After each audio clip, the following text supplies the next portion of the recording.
enfin une ouverture, hein. Ça nous fait vraiment plaisir de pouvoir rouvrir et réaccueillir un petit peu les visiteurs pour leur remontrer notre beau patrimoine.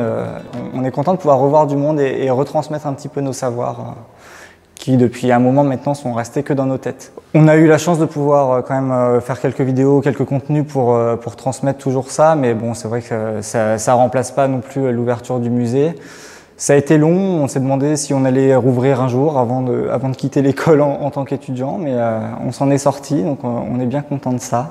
Gérer la réouverture, c'est déjà repréparer le musée, qu'il soit voilà, propre, rangé, reformer nos guides également, qui ont pu gérer trop pendant un an le musée, donc bien leur réexpliquer un petit peu nos démarches pour pas qu'il y ait d'erreurs non plus à la reprise et que tout se déroule dans le bon sens.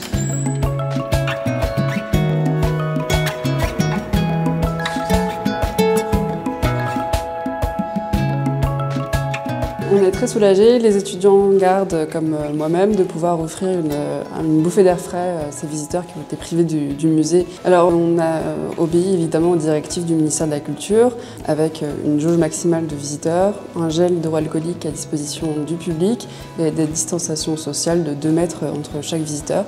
Alors concrètement, c'est le planning des gardes du musée qui doit être prêt en premier, puisqu'il faut quelqu'un pour accueillir au musée. On a effectué un grand ménage de printemps, le parquet a été ciré, les vitrines ont été faites, ont été nettoyées, la poussière a été faite sur le bureau d'accueil et sur la partie boutique. Tout est prêt pour accueillir les visiteurs dans les meilleures conditions.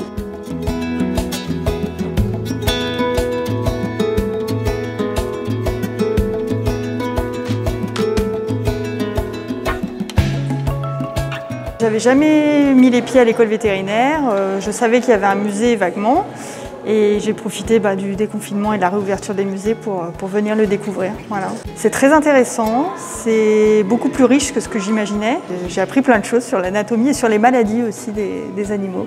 J'ai repéré quelques expositions à Paris, mais proche de chez moi, oui, c'est la première que je fais. Ouais. Oui, ça fait du bien de voir autre chose et puis de reprendre la vie, quoi. On respire.